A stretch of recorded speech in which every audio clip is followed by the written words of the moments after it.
Alrighty, welcome to the 19th SLiTHER hosted by Ionic Viper. I am Chip Notaro from Lafayette College. We're doing something a little bit different, which seems to happen with every SLiTHER. Today we have a panel, and we're going to be talking about landing that PUI position. I've got a really great panel, and we've got some other faculty lurking in that are going to be free to offer their insights here also. We had a lot of, I think, grad students and postdocs show up. So hopefully we present you some good material. And I want you to feel free to ask questions either in the chat or, pop in on speakers if you so want. This is a free exchange. And eventually this will get posted to our YouTube channel. So really briefly, we do have 5 sort of panelists here. I'm going to ask them to introduce themselves. We'll give them the test to see if they remember the order that they should go in on that. So just briefly, who you are, where you are, how long you've been there, and we're going to go from there. Hey everyone, my name is Pius Adelani. I'm an associate professor of inorganic chemistry here at St. Mary's University in San Antonio. I joined St. Mary's in 2016. And one of the reasons why I decided to join St. Mary's is because most of the focus is on teaching, and I love to teach. I also do a little bit of research, which is about 70 to 30% ratio. So I hope I'll be able to answer some of your questions today. My name is Mitch Anstey. I'm in Davidson College in just north of Charlotte, North Carolina. I came from the National Lab System. I was actually a postdoc there and then a staff person with a research group and all that sort of stuff. I got the bug to teach though, or maybe rekindled it, realized that maybe I could be a good teacher. And I tried a couple times, in fact, but I eventually landed here at Davidson, and it's been a great experience for me. I did not come through a liberal arts or a PUI system of any sort, though I did have experiences as I went through both trying to figure out what I wanted to do, but also during the interview process, learning more about what a school like this might be. Now that was 2015 and 2016 when I was officially hired. I've been here 5 years. I'm coming up on my tenure review, in fact, in December. So everything's going pretty well. And I'm hopefully, fingers crossed, excited about the next phase of this career, and happy to answer any questions. I think I may be next. If I get the pattern, it's alphabetical. I'm Ann Bentley, and I teach at Lewis and Clark College, which is within the city limits barely of Portland, Oregon. It's a small 2,000 student liberal arts college. And I've been here since 2007. I did come through a liberal arts college myself, but considered teaching at all kinds of different levels. And I think what really drew me back to the undergraduate, when I did a job search, I didn't have strong opinions, public, private.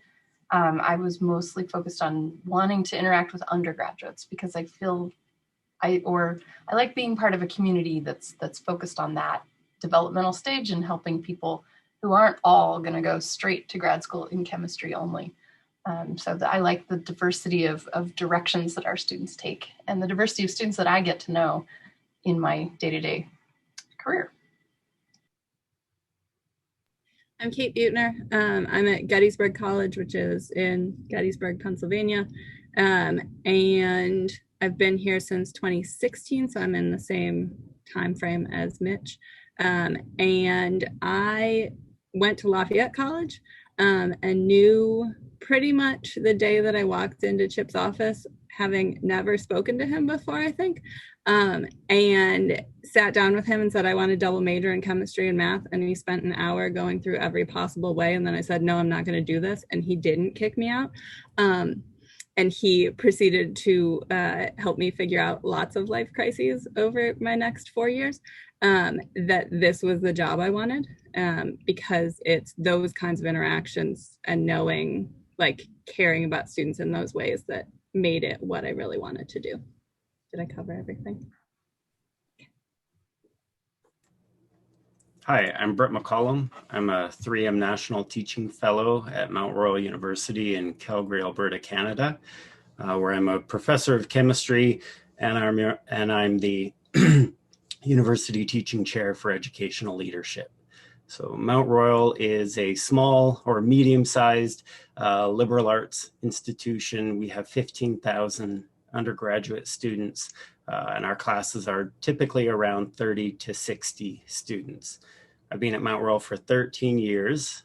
For my PhD, I was working at the Particle Accelerator in Vancouver, studying novel organometallic compounds.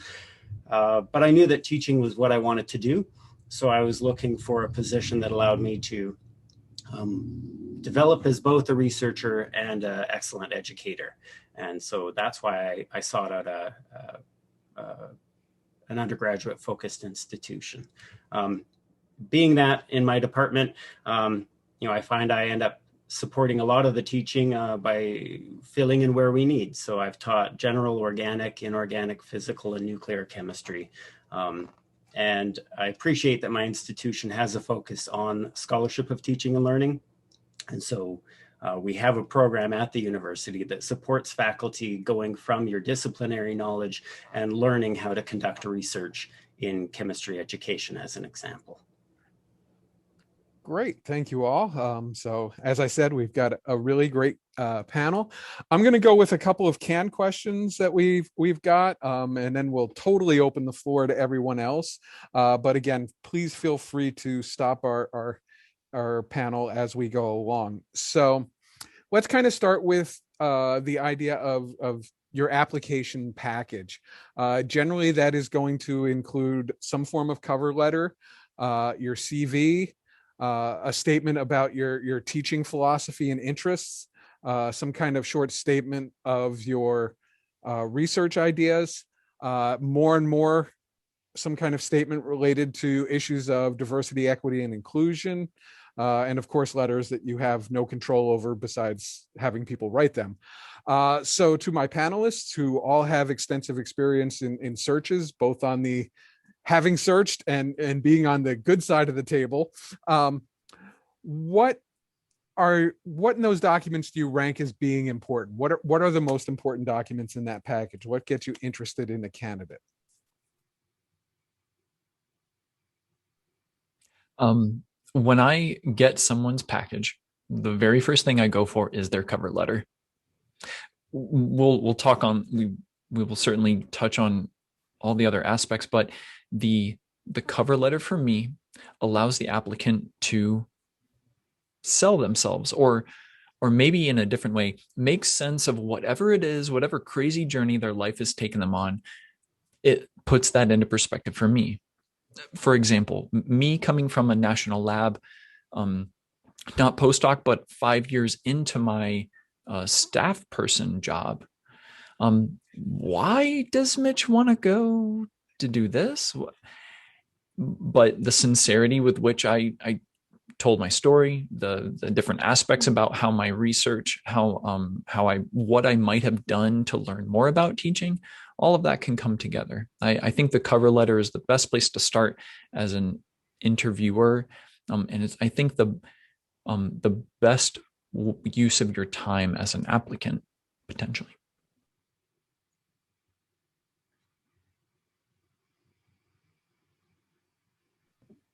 I agree with that.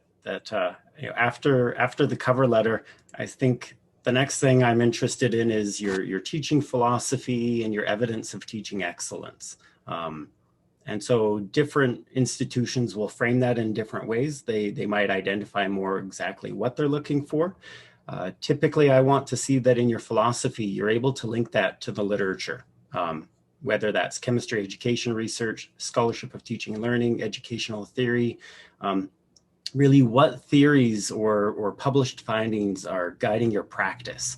And then if you can take evidence from your practice and link it to the literature, have concrete examples of how you put your philosophy into practice in your evidence of teaching excellence, really makes you stand out from other candidates.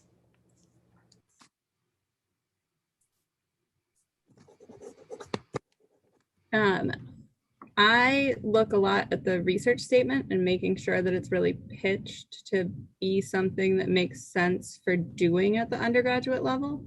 And so it's making sure that if you're applying broadly, you've thought about what it's actually going to mean to be working with undergrads who leave when their projects are done, or when they're graduating, not when their projects are done, and are working in whenever they can fit it between their million other activities and all those sorts of things, and thinking about the pace that all of that happens and having bite-sized pieces and stuff. And so that is often one of the most important things here, is just knowing that you've thought about what your life is actually going to look like working with undergrads over working with grad students and postdocs.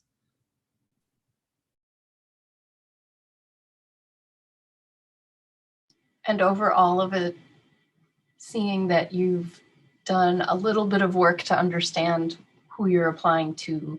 And I know that's so hard when people are applying to a lot of places. So I guess I'm on the quality over quantity boat or side of things, where you want to make clear that you're tailoring a little bit to some extent. You've put in some thought to the school that you're applying to, and for on the research statement, what they have available for instrumentation, what the job ad should be very clear about what they're looking for. And if you leave anything out that's asked for, or if you don't address some aspect of that, then that can be problematic.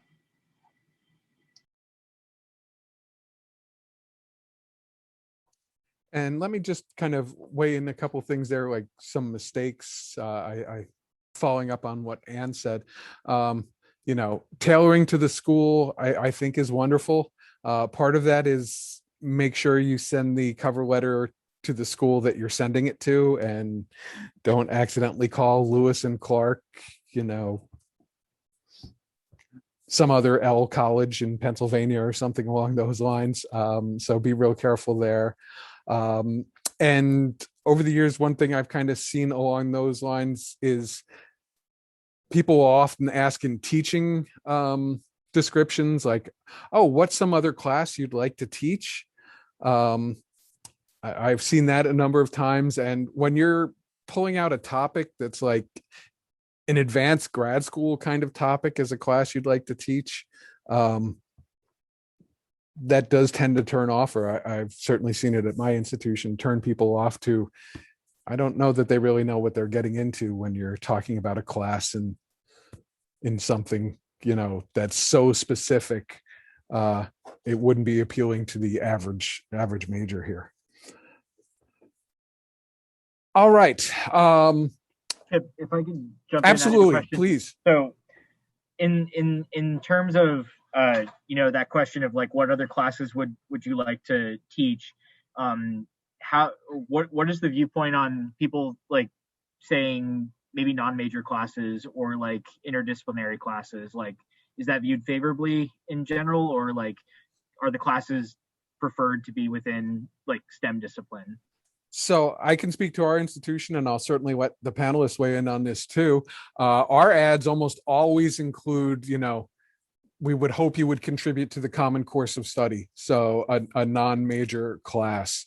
I would think at many PUIs that is going to be part of the ad. So, if your entire teaching philosophy and description was never included a chemistry course, it would raise a red flag. But I think, showing a willingness, and that's part of what Anne also suggested, like noticing like, oh, Lafayette has this common course of study and they have first year seminar courses. I might mention that in my teaching philosophy or list of classes that I'd teach, is just another way to show that you're really serious about the institution. But I'll shut up and give it to my panelists to weigh in too. Yeah, I think usually you have the advertisement. So if you read through the advertisement, you should be able to find those information from the advertisement, the type of classes they will actually want you to come and teach. Yeah. Yeah, I agree that many of the ads will tell you a little bit about the institution. So my institution has a general education requirement, and so they look for opportunities for faculty to teach cross or interdisciplinary courses. So I teach the science and politics of nuclear energy with the chair of the political science department. And being able to do that early in my career, develop that course early in my career, was a lot of fun for me. But I knew that those opportunities would be there based on the advertisement that described the institution and its objectives.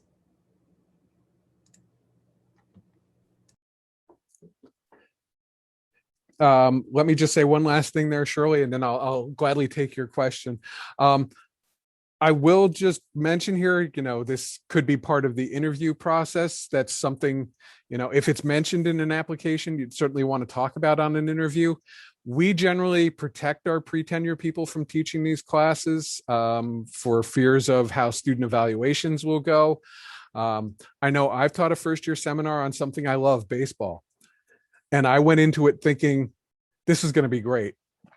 I'm also a raging introvert, and discovered very quickly that leading discussion in classes is something I'm extremely uncomfortable with. So I think we do that protection for good reason. But that's something that should come up in an interview process, that you might just ask, like, am I expected to contribute to the Common Course right away? What kind of support is there for that? And so on and so forth. Shirley, fire away. Thanks, Chip. I just wanted to ask the panelists to weigh in on writing the DEI related statement, because this is a piece of the application that just wasn't a thing when I was applying to schools many years ago now.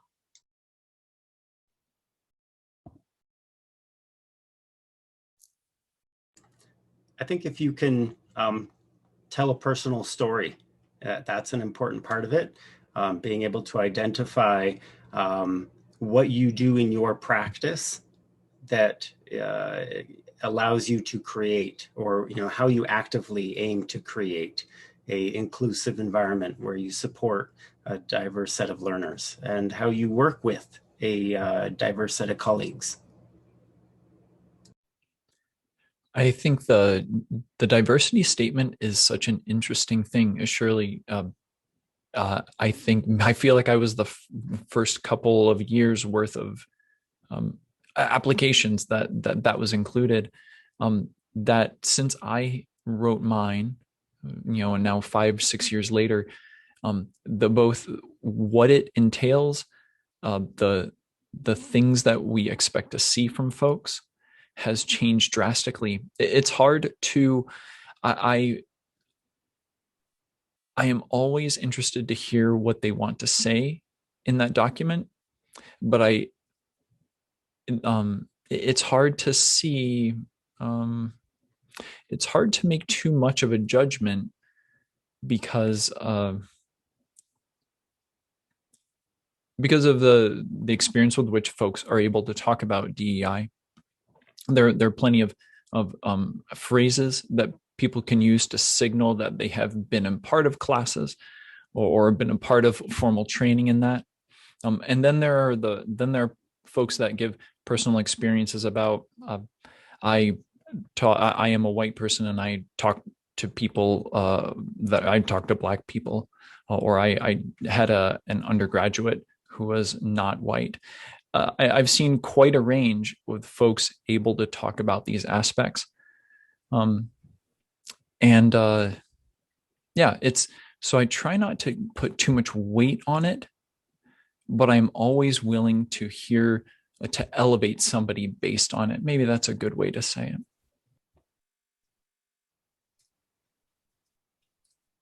I say something?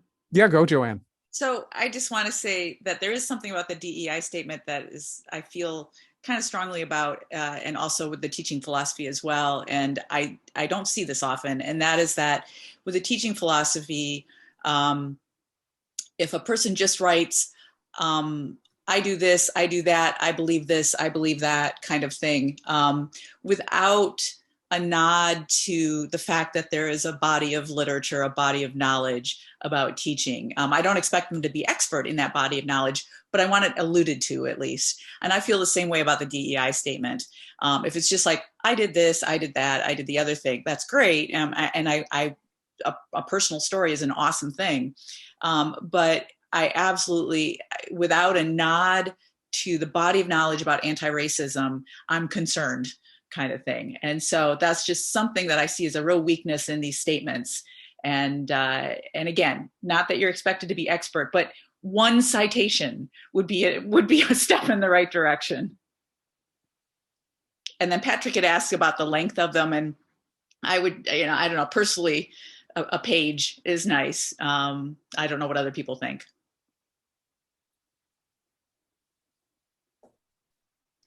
I would say 2 pages, single spaced at the max for a cover letter. A research statement, we would probably expect to see, I don't know, like 5 pages, but put in figures so people don't their eyes don't gloss over.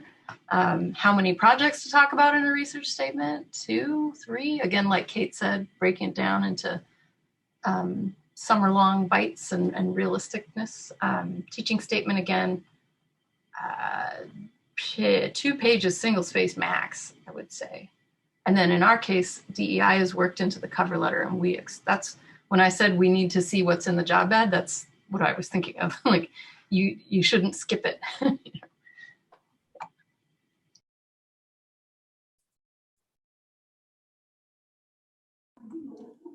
When I was searching for a job, in some of the places I applied to, it was limited to just 1 page. And I think the way the advert came is like they just want you to know that this is an important thing. And when you come in, they want you to know that you have to work with that mind. And so it shouldn't be like something new. When you see that kind of environment, you should be able to prepare your mind towards it. So they want to see in your letter that you are actually prepared to handle those kind of environment, because they already established that type of environment in most of those institutions. And so they are bringing you in so that you can work in those kind of environment.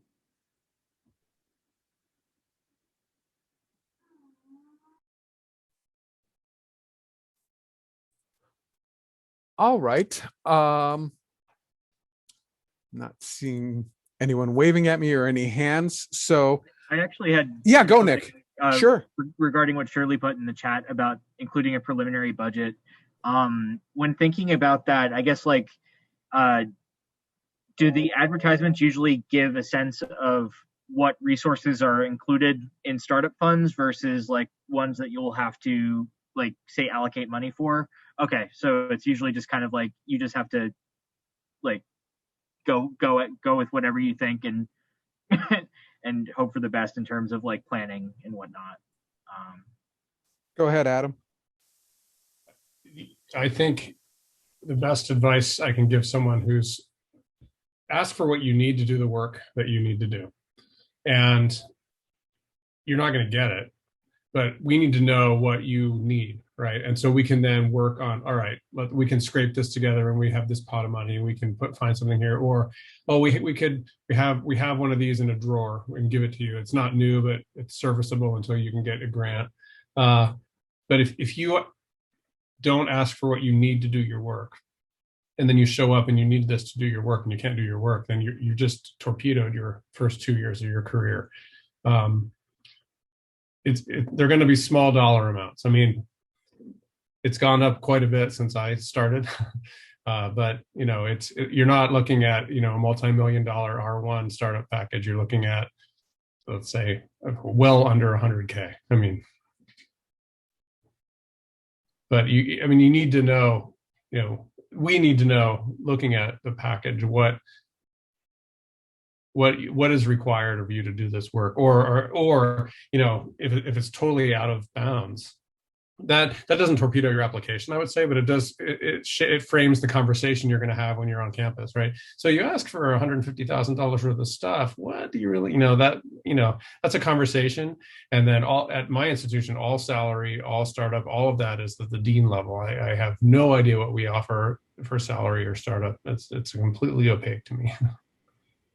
And I would follow up, and maybe this sounds contrary, but if that's going to be helpful to the search committee, then they need to ask you for it. So I'm very specific about, there might be a time during the process that they're going to ask you about a budget. So I wouldn't voluntarily put a budget in. I don't know. Maybe I'm different that way, but I'm being very careful running a search now for a temporary position that we're not allowed to consider materials that were submitted outside of the framework of what we asked all applicants for. So that's just me maybe getting a little too strict about it. Go, Shirley. I was just going to say that my experience has been it's highly dependent on the applicant, what they want to share about that. And I agree that with Anne, that it's usually not in the advertisement to include a budget. Sometimes it will be in there and sometimes it won't. I agree completely with Adam. If you ask for something way beyond the means of the institution that you're at, that may be the reason you don't get, the first round interview. So just be aware that can be a factor. But that being said, if you have great work you want to do, ambitious work, and you have a way to get it done at that institution, sharing a plan for how you would do that with the resources available is super key. If you are somebody who can do theoretical computational work as well as experimental work, but that experimental work requires a big, expensive instrument, talk about how you're going to apply for grants for the instrument and how you're going to start the students with the computational work, which usually PUIs have plenty of resources to do. One other thing that we often look for is if you need instruments that aren't going to be here, thinking about where you might be able to find collaborations to use the instruments. And so if you talk about that and applying for like NSF, MRIs, major research instrumentation grants to be able to get the instruments you need, and then also having a contingency plan for, all right, until I can get that here, I can go work with this person, or this school is not that far and they have this instrument I need, or like showing that you've thought about how you can practically do everything is something that we don't look for a budget.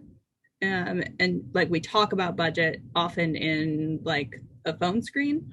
But it's, if someone shows that they've thought about, like, I know that there's going to be more that I need than is there, that's helpful in just knowing that like the person has really thought through what we need and what would be successful. Gotcha. Thank you. Let me also mention, while we're kind of in this space, we have people here that I know aren't necessarily inorganic chemists by training, and that's great. Thanks for participating and joining us here today. But for the inorganic chemists out there, there is at least some chance that your application will not be read by an inorganic chemist. You might be applying to schools at which there is one inorganic chemist, and since you are applying for that position, that would suggest one is either leaving or has already left and they're looking to fill that position. So, be a little bit careful. Don't assume that the people reading it are going to have any knowledge of inorganic chemistry whatsoever. Name dropping might not be that significant to you because no one's going to know the names. If only there were a community of where you could go to talk to other inorganic chemists. This SLiTHER proudly brought to you by Ionic Viper. Check us out, www.ionicviper.org. Okay, I've done my shill there. Are there other questions? I think I have another canned one or two out there for us, but you guys have been asking some great questions out there so far, so please keep them coming.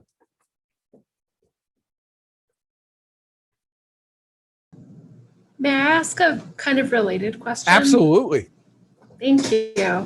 I was wondering about, in terms of like applying for like organic directed positions versus inorganic particularly if one wants to work on like aspects of like mechanism and methodology, or sort of things that, depending on the institution or the school or the person, might be in one discipline or the other.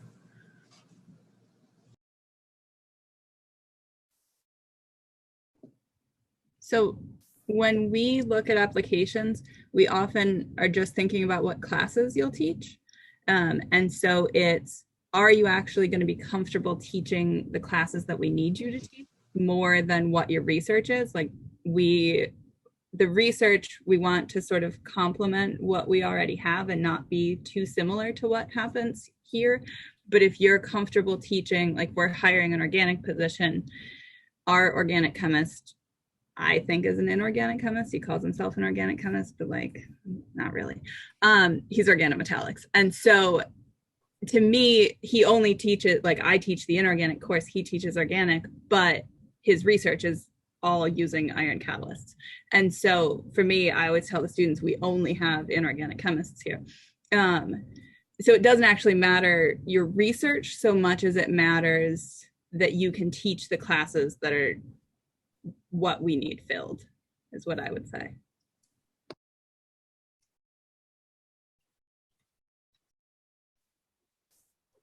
Yeah, and I would say our situation has been kind of the opposite of that the last few hires, and that is that we have needed, we've kind of needed synthetic chemists, and we didn't care too much if they were inorganic or organic or whatever, as long as they would be in the lab making things, and because that's just really what we needed. So it depends a lot on the department.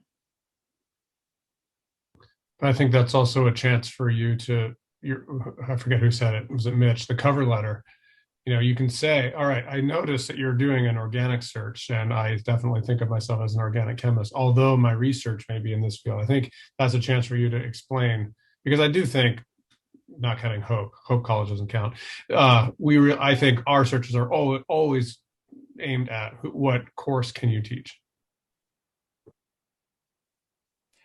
Joanne and Adam, all of you, would you say that when you have that desire for a certain kind of applicant, you feel confident that your job posting is communicating that to the applicant? Yeah, I want to give you a personal example. So all my PhD work was using uranium. I was doing actinide and all those stuff. And I have to emphasize in my letter that I was not going to do actinide with undergrad. So that way they will understand my approach, and they will be able to know that I think very well about undergrad, because I worked with undergrad when I was in graduate school. It was difficult. Uranium was everywhere in the lab, and I don't want to manage that with undergrad. So I think most importantly, they want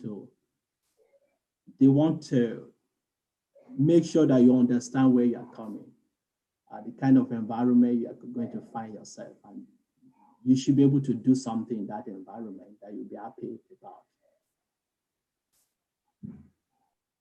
To Mitch's question as well, I would say our last few searches have been pretty open as well. So we've sort of said the key thing is we want a lab-based research program to get going. And so we hired, a materials person who decided they really wanted to be analyt. And we hired, it was just always kind of funny. They get here for a year or two and they're like, well, what I really want to do is X. And we're like, okay, we can make that happen, and it's been, but again, it's because it's a bigger department. We have that kind of flexibility. Patrick, did you have a question? I did. Yeah, I have a very specific and very 2021 question. Okay. Which is that, so I'm in a visiting position at Oberlin, been teaching here for a year, as well as will be next year also. So I have, will have quite a bit of teaching experience in the fall, but my concern is that it has a little bit of an asterisk next to it, since so much of it was virtual, and things I was doing this year I wouldn't necessarily be doing going forward. So I was just wondering how you would start to think about, I guess, how I would frame that either in my application materials, or assuming I get interviews, how I would strike that balance, I guess, on those interviews. I think if you're talking about your cover letter, your teaching philosophy, even if you got an interview and they wanted you to do a teaching demo, I would reflect again on what is it that you're saying in your teaching philosophy. And this gives you an opportunity to talk about how the curveball of COVID and teaching online allowed you to deeply reflect on your teaching philosophy and say, how can I live the principles that I think are so important to me in the way I teach? How can I live that in an online environment if you're having to teach remotely? How can I support peer interaction? How can I support students feeling included in the experience? Collaborative learning, whatever it is that kind of drives the way you run a classroom, how did you aim to facilitate that online? And if you're able to, how well did it go? What did you learn and what would you do differently?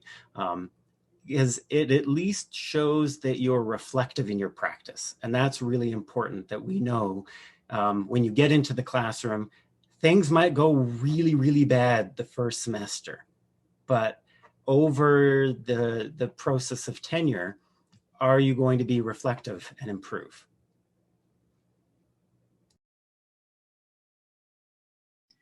Yeah, I don't see it as a negative, because I think few people who have taught in the last year have had too much in-person experiences.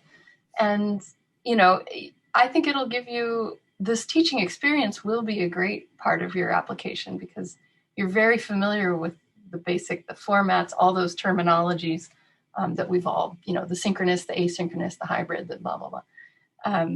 And I think one of the favorite themes that I've been hearing people say for over a year now is talking about their silver linings, which I got really tired about hearing about silver linings. But these days, the favorite question to ask people is like, what are the elements, that we've learned so much, and what do you want to carry forward if we do return, when we return to a more in-person? So you'll have that level of depth.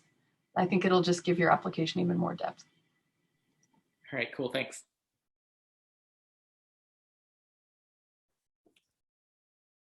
Great. Do we have any other questions out there? I've got a couple more canned ones, but again, all our participants are doing a wonderful job of keeping us hopping here. So please. I have one that's like less about application and more about like once you're there, but absolutely.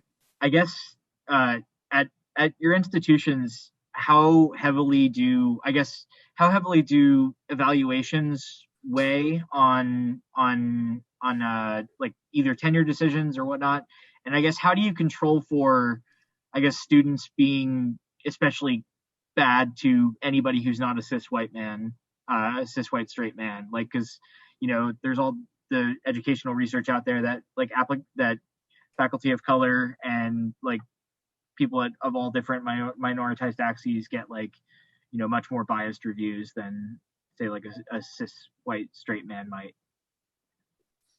Or is there measures that you take, or if not, I guess. Yeah, for Davidson College, we have either completely gone or de-emphasized certainly the role of student evaluations, but also recognizing that the students themselves are not trained to evaluate. They have experiences, though. They're relating those experiences. And so we have much more emphasized faculty evaluations in tenure evaluation and promotion evaluation as well. But you're right, that happens. And it is, I guess, being acknowledged more, and certainly it depends on your institution as to how quickly they're moving along. In our tenure processes, we're very interested in the comments that students give and your response to them. So identify which of the comments are constructive and meaningful, because some of them aren't. But those that can legitimately identify a practice that you're doing well, you want to highlight those and say, I'm going to continue doing this. Those that identify a practice that students are concerned about and multiple students are concerned about, highlight that and say, this is what I'm changing in my practice. And again, show that trajectory over multiple years, and then observe, do your comments morph over time? Is that original comment that was showing up in the first year no longer showing up 2 years later, demonstrating that you've grown as an educator? And then we also use peer evaluations. So having someone in your department and someone outside your department like Mitch evaluate your teaching from a professional perspective. I actually went for tenure last year. And one of my experience, I'm going to give a little bit of personal experience, was that I discovered that most faculty members, they are aware of this. And it wasn't new because in my experience, I would do the same thing and I would get different response from students. And I actually served in a community where we were trying to look at student evaluation. And then we had to collect evaluation from universities, we sample evaluation from different universities to ask them how they were actually using those evaluation for tenure process. And what we found out was that there was a little bit less emphasis on student evaluation. The emphasis was a little bit lower, a little bit, so that some people will not be at disadvantage because students' evaluation is a little bit personal, and since they were not trained, they were not professional. So sometimes they kind of go personal a little bit about it. So I've done a lot of things that other faculty members have done. I remember I taught a class and it was a little bit tough for students. And when I look at the evaluation, I use the same method. For another professor, I will get something like, he wants us to learn, he likes us, the class. But in my own case, this professor is, it was all negative. Well, I was using the same method, the same rigor, the same difficulty, but the feedback was a little bit not really good. So I think, I remember I discussed some of my experience with some of the faculty, and I discovered that they were aware about it. As I was saying it, they were saying, yes, we know. So it wasn't something new to them that my number were a little bit lower relatively to other faculty members. And so I just want you to know that is something that everybody is aware about, and people are kind of fear about it. They will not put too much emphasis on that to score you low, especially if they see what you are doing, especially if they see that you are actually addressing those problems, those feedback, and you are trying to do something about it, and you are kind of positive about it. You don't need to take it personal, and you don't need to be negative about it. You want to try as much as you can to address those feedback as you can. Go ahead, Kate. So here we have to respond to our evaluations from each course. And so you can give it some context. And we also, I think about this a lot since I'm up for I submit my tenure package in August. And every tenured faculty member writes a letter that is submitted, and they have to have observed me teaching, I think, all of my classes within the year before. And so they can give context to some of the comments as well, so that it's not taken just from like a couple kids who say really mean things. Because even though I try and ignore the mean things, sometimes that's all I remember about an evaluation is like the handful of mean comments, and like these are the worst evaluations in the universe, and other people look at them and they're like, they're probably fine. So and like everyone here seems to be pretty aware that student evaluations are not really a great measure of that much, but there's also like no move to totally stop using them, because it like knowing what students think is important, and but it's also difficult because it's a very well-known flawed system. So it's here a lot about giving context to them so that everything can be seen, like, without just being random comments. I kind of want to ask a follow-up question to see where everybody's at with this. Relating it back to the application process, how do you all feel about seeing student evaluations, assuming that the person has been a TA or is teaching? How do you like seeing snippets inside their application somewhere? I think the snippet, if it's a quote or two in a teaching philosophy, is great, or in a cover letter, just to give us some kind of a bigger picture. If you were to send me 40 pages of student evaluations, I don't think we have a policy like Anne where you can't look at things outside what was requested, but I sure as heck don't want to read through 40 pages of that from 60 plus applicants. So that would be my feelings on it.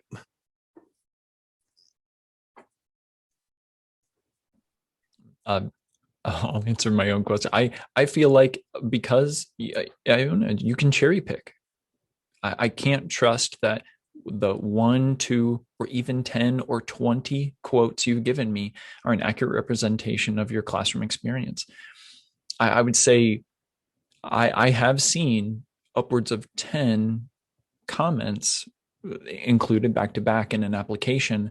And I personally, I don't know, I don't look on that favorably, in that I feel like it is deceptive, or it could be deceptive. It is not giving me an accurate representation of teaching. So I would offer to leave it out, unless, like Chip was saying, it's pointing to an exact thing that you instituted in your class, something that your teaching helped to do. I don't know if anybody can think of a specific quote they've ever gotten related to their teaching, like something that you've instituted, but yeah.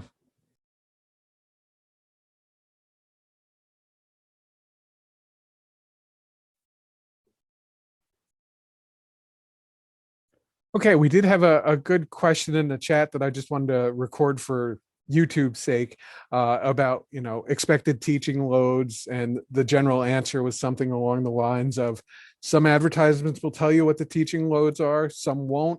Some will tell you what the load is, but not tell you the secret hidden parts of the load, like labs count as a half or something along those lines. So it's a good thing to make sure you get a very straight answer from on your interview trip. And sort of related to that, I think the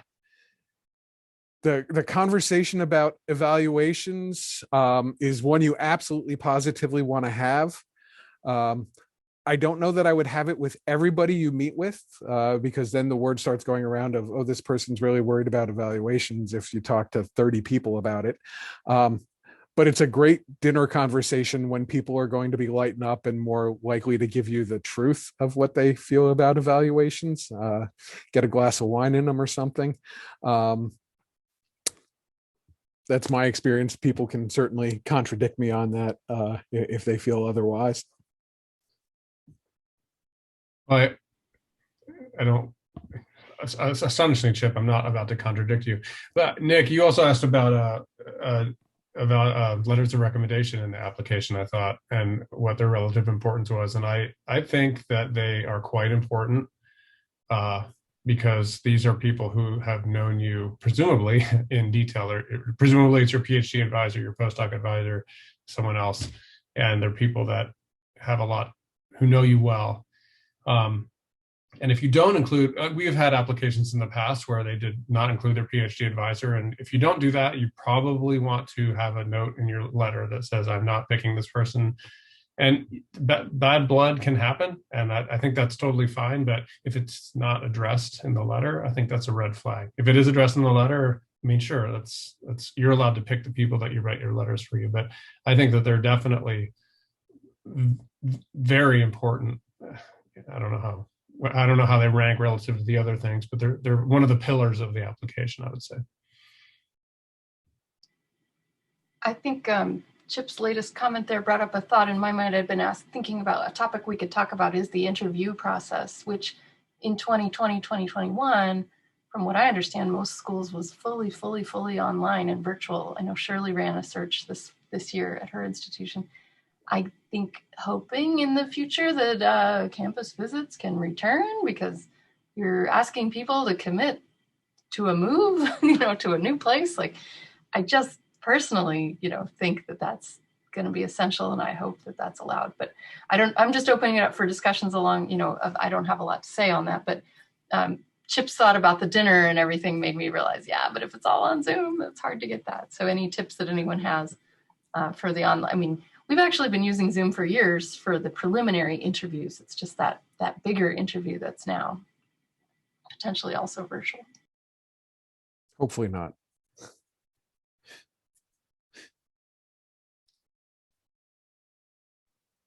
I guess on the topic of, oh, sorry, Shirley, I just thought you unmuted. You go ahead, Nick. Okay. In terms of rec letters, up until this point, so like even on my grant application that I did recently, like I always have my undergraduate advisor write a letter as one of my letter writers, because I went to a PUI, and I guess in terms of like as an applicant to be, a faculty member at a PUI, is that something that like would be useful context given that it's so long ago, or would it be like more advisable to have like more recent like direct exposure, I guess? I know it's just something I've thought about, and I wasn't really sure what the best way to do it was. I think my bias would be if you've been in contact with that person over your PhD time, I think it's great. If it's the, hey, I haven't talked to you in 6 years, but I'm applying for jobs, can you write me a letter? Yeah, it's not that strong.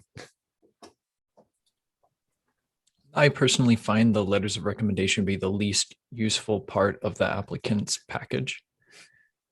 That they're almost uniformly positive, except when they're not, and that's the standout thing.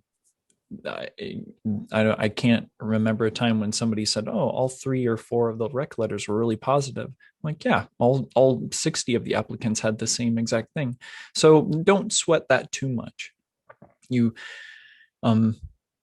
You'll get letters of recommendation. It'll be great, but your focus is on what you can control, and getting those pieces of your own writing and all that working for you. That's a thing to focus on. I quickly put that in the chat about having the multiple letters address different aspects of how the person knows you and works with you. And it's supremely unhelpful from the viewpoint of a member of a search committee at a PUI if all 3 or 4 letters come from people who've done research with the candidate and talk about their great research and how wonderful their research is, and these are their publications. That's great. I'm sure that's captured in other parts of the application. We would like to hear from someone who maybe taught with the candidate, or was a coordinator of a class that the candidate was a TA for example. Thank you. That's super helpful. I'd add that also as a faculty member at a undergraduate institution, you're going to often be asked to serve in roles where maybe you're going to be coordinating a course. You're coordinating a team of sessional instructors, lab prep personnel, and others. And so there's an interest in knowing how well do you work with other people? What are your leadership skills? And so if you in your documentation or if your reference letters can speak to your capacity to positively and collaboratively lead a group of people, again, that's something really valuable for a committee to hear, because they can envision 5 years from now, 10 years from now, you're going to be a leader in the department.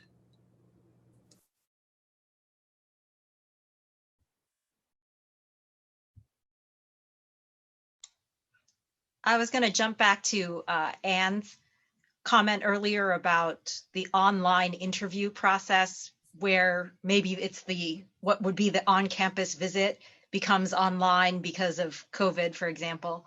And having chaired a search this fall for my institution where that had to happen, we were not allowed to invite candidates to campus, even those who wanted to fund their own travel. The campus was closed to outside visitors, so we were not able to do that. So I would just make a couple of comments that many PUIs, I would say, ask for a teaching demonstration, and that is very challenging in the online environment.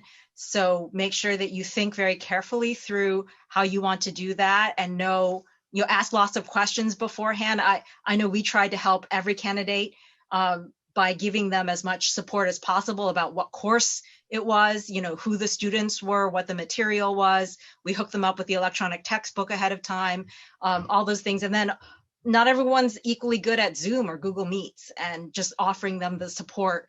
For instance, I said, if you want to use breakout groups, just let me handle that. You focus on the teaching part. You don't have to worry about the breakout groups. So just trying to think as much as possible about how you can come across as who you are to the students and to the faculty who are watching in any of those teaching demonstrations or the seminar presentation. Takes a lot of thinking. And I appreciate it was a huge challenge, and it was very, very tiring to the candidate. So if that's the situation you're going to be in, you want to get the best night's sleep you've ever had the night before and be ready to go in and just, spend 8 hours, really almost nonstop, right, with the school that you're interviewing with.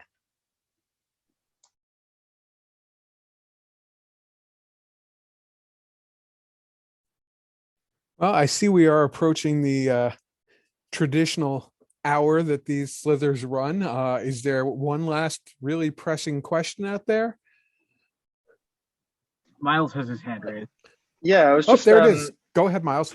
Hi. Very curious if any of you actually applied to both PUI and R1 positions, and if so, how did you manage basically coming up with two separate application packages? Well, I didn't, but let me tell you, please do, because when we're reading applications that, it's like, okay, this person's applying for R1 when they tell us that they want 3 postdocs and are happy to work with graduate students. That doesn't work. So I'll shut up now and let someone who might have actually done that address it. Maybe no one did. I did. I applied to both, but it was actually maybe more of the first year and a second year sort of situation. But I applied for every single job that was available, pretty much. I was rolling the dice and trying to find something. But whatever my application turned out to be, it was very attractive to PUI institutions. But I guess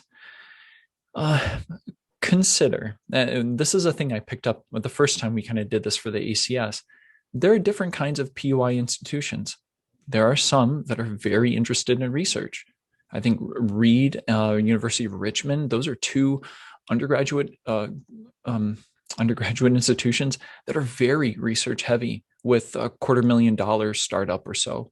And there are others that have next to no research expectations. And so knowing the kind of institution that you're going to go to, and again, that whole idea of guessing at the resources that will be available to you, it will be important to pitch it just right. I think I didn't change anything about my teaching statement. I still made it as high quality as I could for all the institutions. But I think my research statement was the most that changed. And it really changed by the number of programs I talked about, 3 or more for the graduate level programs, but I maybe only talked about 2 and kept it focused for my the undergraduate and PUI places. But that was probably those are the biggest changes I made between the 2. And just to Thank you. Well, sorry, I was just gonna clarify. Go for So to Mitch, you're saying like basically 1 year you applied to R1 jobs and the next year you applied to PUI jobs, or was it kind of a mix of two? Or My first year, I had an interview with a master's level program, and it was in the Cal State system. And honestly, I loved that experience. The interview was incredible. I wish I could have been there because I felt like working with those students and still having it be a very teaching focused institution would have been incredible. And so the next year, I kind of shifted my focus. I definitely hit PUI institutions and I hit master's level institutions, which some might consider is also PUI. But then I, because I already had the application materials from the previous year, I also applied to all the graduate level programs too. okay, cool, thank you. I just wanted to follow up quick on something Mitch suggested in there, and that is, you've got to be very true to yourself in the whole decision process of what it is you would like to be doing. And I can say this from experience. I had an offer for a tenure track position and an offer as a visitor at Lafayette. The tenure track position was at a school with no research expectations or real ability, and I knew I did not want that. So I took a gamble. Now that's easy to think about and say with where I am now. I don't know that it was easy to say back in the day, but I think I'm relatively happy by making that decision. So don't sell yourself short. Again, easy to say now, but well, Shirley just offered that she would stick around for a bit. I am happy to also. We've hit that hour, so let me thank our panel for a great job and our participants for peppering us with lots of great questions.